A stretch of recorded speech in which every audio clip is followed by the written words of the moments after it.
3 knights sat at a table and listened as their prince spoke. "My father, the king, will give the hand of my sister to the first of you who can prove himself worthy." The prince paused to let the men take in the news. He looked at their faces, each weathered from miles and scarred from battles. The 3 had much in common. They were the strongest warriors in the kingdom, and they each wanted to marry the daughter of the king. The king had promised each a chance, a test to see which was worthy of his daughter. And now, the time for the test had arrived. "The test is a journey," the prince explained. "A journey to the king's castle, by way of Hemlock." "The forest?" one knight quickly inquired. "The forest," answered the prince. There was silence as the knights thought about the words. Each felt a stab of fear. They knew the danger of Hemlock, a dark and deadly place. Parts of it were so thick with trees that the sunlight never found the ground. It was the home of the Hope-Knots, small, sly creatures with yellow eyes. Hope-Knots were not strong, but they were clever, and they were many. Some people believed the Hope-Knots were lost travelers changed by the darkness, but no one really knew for sure. "Will we travel alone?" Carlyle spoke. A strange question to come from the strongest of the 3 knights. His fierce sword was known throughout the kingdom. But even this steely soldier knew better than to travel Hemlock alone. "You may each choose one person to travel with you all the way to the castle." "But the forest is dark. The trees make the sky black. How will we find the castle?" This time it was Alon who spoke.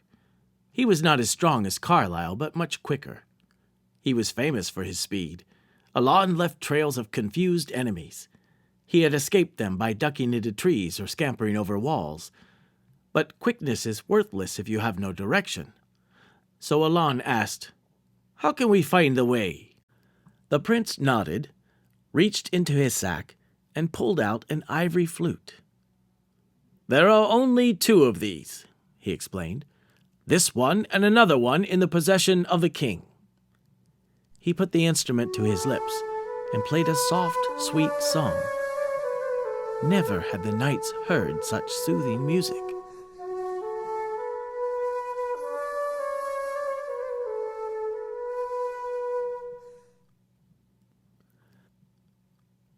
"My father's flute plays the same song. His song will guide you to the castle." "How is that?" Alon asked. 3 times a day the king will play from the castle wall, early in the morning, at noon, and again in the evening. Listen for him. Follow his song, and you will find the castle." "There's only one other flute like this one?" "Only one." "And you and your father play the same music?" "Yes." It was Cassidon who was asking. Cassidon was known for his alertness. He saw what others missed. He knew the home of a traveler by the dirt on his boot. He knew the truth of a story by the eyes of the teller. He could tell the size of a marching army by the number of scattered birds in flight. Carlyle and Alon wondered why he asked about the flute. It wouldn't be very long before they found out. "Consider the danger of Hemlock, and wisely choose the one who will be with you on your journey," the prince cautioned. And so they did. The next morning the 3 knights entered Hemlock. Beside each one walked the chosen companion. For the people in the king's castle, the days of waiting passed slowly. All knew about the test, and all wondered which knight would win the princess. 3 times a day the king sent his song soaring into the trees of Hemlock, and 3 times a day the people stopped their work to listen. After many days and countless songs, a watchman spotted 2 figures stumbling out of the forest. No one could tell who they were. They were too far from the castle. The men had no horses, weapons, or armor. "Hurry!" the king commanded his guards. "Bring them in. Give them medical treatment and food, But don't tell anyone who they are. Dress the knight as a prince, and we will see their faces tonight at the banquet." He dismissed the crowds and told them to prepare for the feast.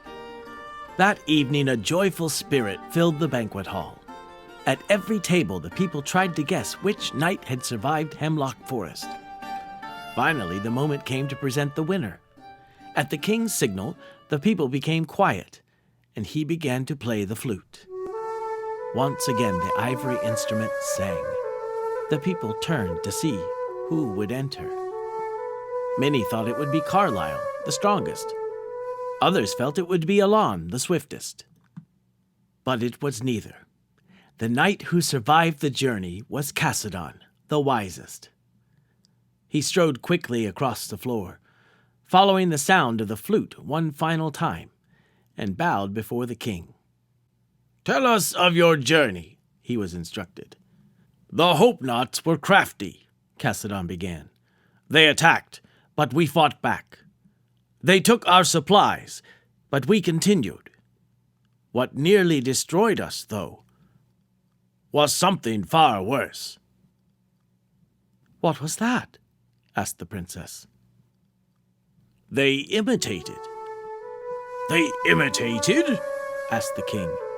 "Yes, my king, they imitated. Each time the song of your flute would enter the forest, 100 flutes would begin to play. All around us we heard music, songs from every direction.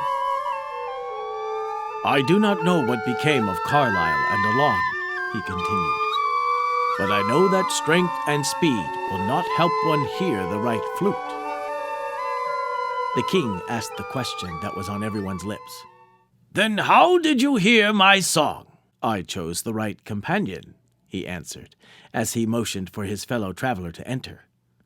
The people gasped.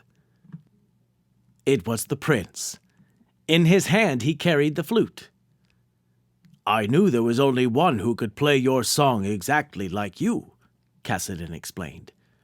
"There is no one else I would have trusted to be with me all the way. So I asked him to travel with me.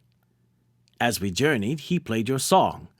I learned it so well that though 1,000 false flutes tried to hide your music, I could hear your song above them all. It was with me all the way." And with that, the celebration began.